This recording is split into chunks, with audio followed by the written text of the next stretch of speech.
Tired of digging through irrelevant tabs in Salesforce Lightning? Customize your navigation bar in under 3 minutes. I'll show you exactly where to go in Setup and how to add the apps you use most. Just follow these simple steps. Start by clicking the gear icon in the top right corner to open Quick Settings. Then, click Open Advanced Setup to dive into the full Setup menu. In the search bar at the top, type App to filter the options. Now, select App Manager from the results to see your list of apps.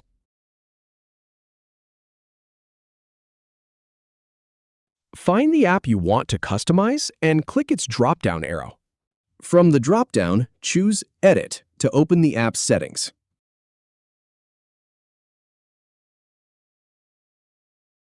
In the Edit window, click on Navigation Items to manage the tabs. In the Available Items list, select the items you want to add. Then, click the right arrow button to move them to Selected Items. Now select more items from the available list that you'd like to include. Again, click the right arrow to add them to the selected items. Continue by picking additional items from the available list. And click the right arrow once more to move them over. Finally, click Save to apply your changes. And that's it. You've customized your tabs. If you have any feedback or if any info is inaccurate, please leave a comment below. We'll do our best to answer or redo the video if needed. Thanks for watching.